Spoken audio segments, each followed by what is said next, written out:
I walked into the kitchen that Sunday morning and heard my brother say it before he even knew I was there. "Don't worry about it. Just put it on her card. She never checks." He was on the phone. His wife was standing by the counter folding dish towels like nothing was happening. She saw me first. Her eyes went wide for exactly 1 second. Then she went right back to folding. I stood there with my coffee mug in my hand and I didn't say a word. That was the moment. Not the first time something like this had happened, but the first time I finally understood what I actually was to them. Not family. A resource. A quiet, reliable, never complaining resource. I need to back up because if I just tell you what I did, it won't make sense. You need to understand how we got there first. You need to understand why someone like me, someone who grew up believing that family meant everything, that you showed up, that you gave without keeping score, ended up doing what I did. My name is not important. What matters is that I am 31 years old, I work as a hospital billing coordinator, and for 5 years I shared a house with my brother and his wife. It started as a practical arrangement. I was 26, fresh out of a lease that had gone sideways when my roommate moved out of state. My brother called me and said they had space, said the timing was perfect, said we'd figure out the numbers. He had just gotten married the year before. They were renting a 4-bedroom in a quiet neighborhood outside of Columbus. 2 of the rooms were empty. It made sense. We agreed I would pay $800 a month. That was low. I knew it was low. But he said it wasn't about the money. He said it was family. I should have known what that meant. The first year was fine. More than fine, actually. I liked having people around. His wife and I got along. We'd cook together on weeknights sometimes, watch the same shows, split groceries without making it weird. My brother worked long hours at a logistics company. She worked part-time at a dental office. I was pulling overtime pretty regularly and saving more than I ever had. That's when the asks started. Small ones at first. "Hey, can you grab milk on your way home? I'll get you back." She never got me back. Not once. I noticed, but I told myself it wasn't worth mentioning. It was milk. It was $8. It was nothing. Then it was a phone charger. Then it was half the electric bill 1 month because they were short. Then it was groceries because my brother had a big car repair that wiped them out. Then it was the internet bill. Then the water bill. Every time there was an explanation. Every time there was a "we'll figure it out next month." Every time I said okay because I had it and they didn't, and I believed that was what family was for. By year 2, I was contributing to the household in ways I had never agreed to and never formally discussed. I just absorbed it. I told myself I was being generous. I told myself I was lucky to be in a position where I could help. I didn't see it clearly yet. What I didn't realize was that my quiet acceptance was being read as permission. Every time I said yes without hesitation, I was teaching them that I would always say yes. Every time I didn't bring it up later, I was teaching them that there would be no consequences. I was training them without knowing it. My brother is not a bad person. I want to say that before I go further, because the story gets harder, and I don't want you to think I'm painting him as some kind of villain. He is thoughtful in small ways. He remembers my birthday without being reminded. He has driven 4 hours in the rain to help me move furniture. There is real love there. I believe that. But love does not cancel out behavior. And his behavior over time started to cost me more than I ever agreed to pay. By year 3, I was covering 60% of the household expenses. Not because we ever sat down and decided that. It just happened incrementally, the way water rises. You don't notice until you're already wet. His wife stopped working full-time. The dental office went to 3 days a week, then 2. Then she decided to take a break, to focus on some online wellness thing she was building. I supported that. I genuinely did. I even helped her buy a ring light and a laptop stand for her home setup. And still I told myself it was fine. The thing about being the capable one in a family is that your capability becomes a ceiling for everyone else's effort. They don't rise to meet you. They settle beneath you and expect you to cover the distance. You become the floor they walk on, not the person they walk beside. I didn't understand that then. I understand it now. The wake up call didn't come all at once. It came in pieces, across about 8 months. And then it came all at the way, in one conversation I wasn't supposed to hear. Piece 1 was a Friday night in March. I had worked a brutal week, mandatory overtime, a billing audit that had everyone stressed. 2 late nights I didn't get home until past 9.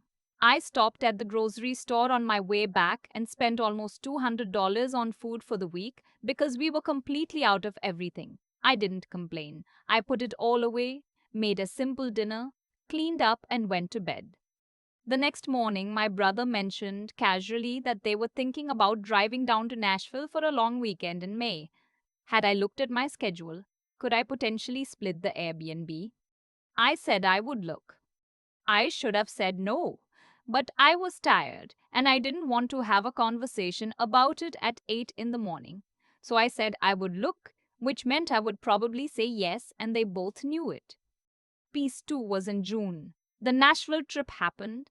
I paid for 2 nights of the Airbnb, the gas down and back, and several meals because every time the check came, my brother would glance at his phone at exactly the right moment and his wife would busy herself with something in her bag. I noticed. I let it go. What I didn't let go inside was the cumulative total that was starting to form in my head, not because I wanted to be petty, but because I had started to feel something I couldn't name yet, a low, persistent discomfort. Like wearing shoes that were slightly too small. You could manage, but something was always wrong. Piece 3 was a Tuesday in August. I came home to find a package on my bed that I hadn't ordered.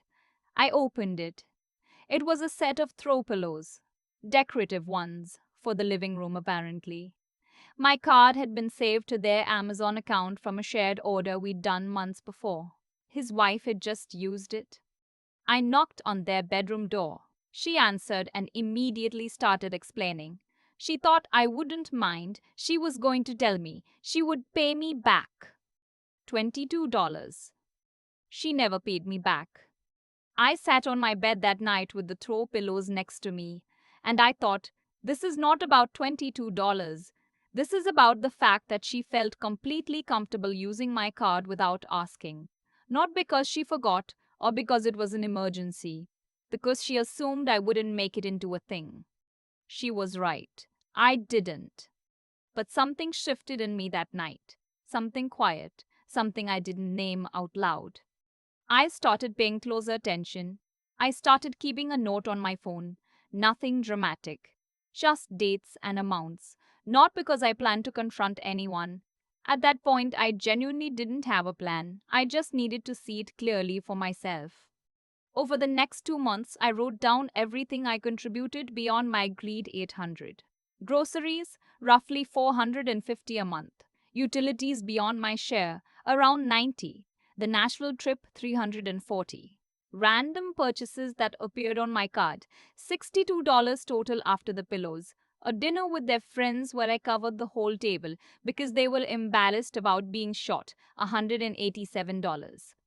I stopped when the number crossed $4,000 over 6 months and I realized my hands were shaking a little. $4,000. That's not helping out. That's a second rent. I hadn't confronted anyone. I hadn't said anything. I was still coming home and cooking dinner and smiling at breakfast and acting like everything was fine. Because I didn't know yet what to do with what I knew. Then came that Sunday morning in October. I had woken up early. The house was quiet. I came down to make coffee and I heard my brother in the hall, voice low, talking to someone. I found out later it was his friend from work. I wasn't eavesdropping. I was just standing there in the kitchen doorway, barely awake, waiting for the coffee maker. And I heard, don't worry about it, just put it on her card. She never checks. A pause. Then his voice again, lighter, almost laughing. Dude, she's like the family ATM. Always full, never complains. It's honestly kind of perfect. I stood there. His wife saw me, 1 second of wide eyes. Then she looked away. I made my coffee. I sat at the kitchen table. My brother came in a few minutes later and said good morning like it was any other Sunday. I said good morning back. I asked him if he wanted eggs. He said sure. I made eggs. We ate together and he talked about a show he'd been watching, and I nodded and said the right things, and inside I was so completely still. Not angry, not sad, just still. The family ATM, always full, never complains. It's kind of perfect. Okay. Have you ever had a moment where something you suspected quietly for a long time just becomes fact? Where you realize you weren't being paranoid or oversensitive, you were just paying attention, and what you were paying attention to was real? That's what that morning was for me. I didn't storm out. I didn't confront him. I didn't cry in the bathroom.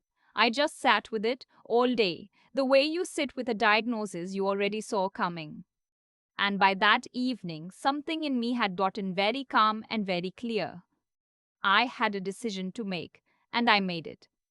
I want to be honest about this part because I've told pieces of this story to a few friends, and some of them pushed back on what I did next. They said I should have had a conversation first, given them a chance, and maybe they're right. Maybe a healthier version of me would have done that. But I had given chances, quietly, repeatedly. Every time I said nothing when I should have said something, that was a chance. Every time I absorbed the cost without naming it, that was a chance. I had been handing out chances for 3 years and nobody was using them. So, no, I did not give another one. Over the next 3 weeks, I did everything quietly. First, I changed the payment method on every shared account. Netflix, Amazon, a grocery delivery service they use sometimes. I removed my card from all of it and did not mention it. Second, I found an apartment, one bedroom, about 12 minutes away, in a building with a gym and a parking spot and a leasing office that didn't know my brother's name. I told it on a Wednesday afternoon. I put down the deposit the following Monday. Move in date November 1st, 5 weeks away. Third, I started quietly moving my things. Not all at once, a few boxes here, a bag there on days when the house was empty. Books, off season clothes, the things I didn't use every day. I kept my room looking normal. I kept showing up for dinner. I kept being fine. I did not tell them I was leaving. I kept paying my 800 in October. That was my last payment. The 1st of November was a Thursday. I had arranged for two friends to come with a van. We moved everything that was left in about 2 hours while my brother was at work and his wife was out at some appointment. I left my key on the kitchen counter. I didn't leave a note. I thought about writing one. I sat with a piece of paper for a while. Then I put the pen down. There was nothing I needed to explain. I texted my brother at noon. I kept it short. I told him I had moved out that morning, that I had paid through the end of the month so they had time to figure things out, and that I wished them both well. He called me 7 times in the next 40 minutes. I didn't answer. His wife texted, "Where is all your stuff? Did you actually leave? Are you serious right now?" I didn't respond to that either. My brother left a voicemail. I listened to it once. He sounded more shocked than anything else. He said he didn't understand, that we could have talked about this, that this wasn't how family handled things. His voice cracked a little at the end. That part was hard to hear. I'm not going to pretend it wasn't. But I kept thinking about that Sunday morning. The family ATM, always full, never complains, kind of perfect. He hadn't thought it was hard to say that. He'd said it lightly, almost with affection, like it was a feature. I sat in my new apartment that first night surrounded by boxes, and I ordered a pizza, and I turned on a show I'd been meaning to watch for months. I didn't call anyone. I didn't post anything. I just sat with how quiet it was and how strange it felt to be in a space where every dollar spent was mine on purpose. It felt like exhaling for the first time in 3 years. My brother texted again a few days later. He said he'd had time to think. He said he understood things could have been more fair. He asked if we could get coffee and talk. I sat with that message for 2 days. Then I responded. I told him I would be open to coffee eventually, But not yet. I told him that what I needed first was for him to understand, really understand what the last 3 years had actually looked like from where I was standing. I was not ready to sit across from him and watch him minimize it in real time while I managed his feelings about it. He read the message. He didn't reply for a week. When he did, he said, "I think I owe you more than an apology. I think I owe you a real conversation. When you're ready, I am." I read that and I felt something loosen a little. Not forgiveness exactly, more like the beginning of the possibility of it. His wife texted once more, about 2 weeks after I moved out. She said the internet bill was higher than they realized and asked if I was still listed as a shared account holder for anything. I said no, and I didn't say anything else. I haven't heard from her since. Here is what I want to say to anyone who is watching this and recognizing something in this story. Maybe it's a roommate, maybe it's a partner, maybe it's your own family. Maybe you are the one who is always handling it, always absorbing it, always being the reasonable one who doesn't make it into a big deal. I want you to hear this. The fact that you can handle it does not mean you should. Your generosity is not an obligation. Your capability is not a contract. And the people who truly love you will not treat your kindness like a resource to extract from. Setting a limit is not cruelty. Moving on without an argument is not dramatic. You do not need their permission to stop participating in something that was only ever working for them.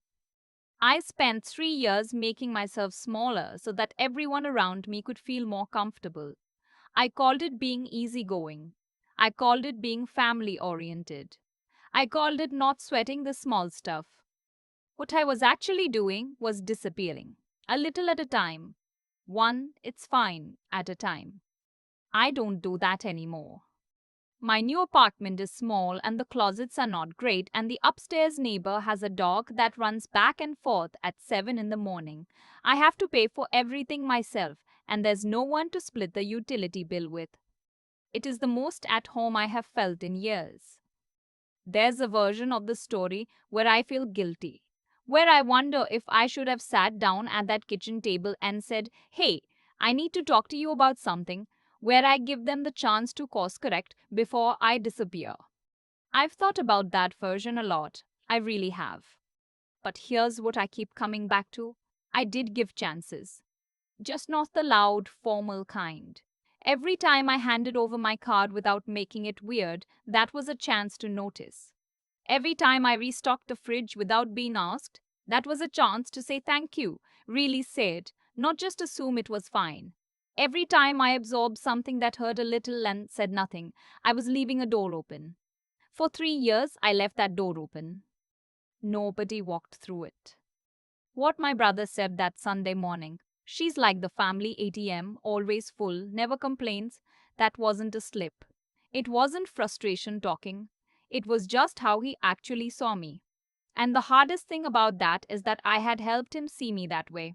Not because I was foolish, but because I genuinely believed that if you loved people, you showed up, you gave, you didn't keep score.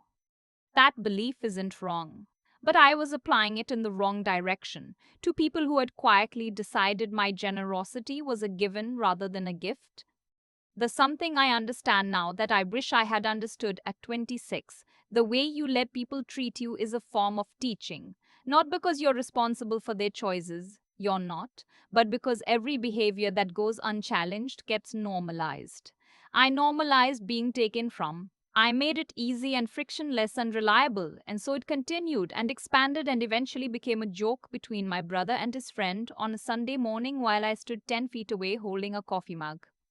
That is cause and effect, not punishment, not karma in any mystical sense. Just the plain, unglamorous logic of what happens when you consistently choose silence over honesty. What I did next, the quiet planning, the apartment search, the slow packing, the November 1st disappearing act, that wasn't revenge. I want to be clear about that. I didn't do it to hurt anyone. I did it because I'd finally gotten honest with myself about what I was worth and what I was willing to accept going forward. That kind of honesty took me 3 years to build. It required paying attention when it was uncomfortable, holding the truth in my hands even when I didn't know what to do with it yet, and eventually trusting my own judgment over my fear of disrupting the peace. That is what I think of when I think about what it actually means to be strong, not loud, not aggressive, just clear. Clear about what you see, clear about what you need, and willing to act on it even when the action is quiet and no one applauds you for it. I don't know what my brother and his wife have figured out since I left. I hope they've managed. I genuinely do. The love is still there, somewhere under all of it. But love without honesty just becomes a habit. And habits, I've learned, don't change until someone makes them uncomfortable enough to. I made it uncomfortable. That's the most honest thing I've done for either of us. My new apartment is small, the closets are not great. The upstairs neighbor's dog runs laps at 7 in the morning, but every single dollar I spend here is mine on purpose. And I check my card now. Not because I'm paranoid, but because what's mine is mine. And I know that now in a way I didn't before. That's enough. That is genuinely enough.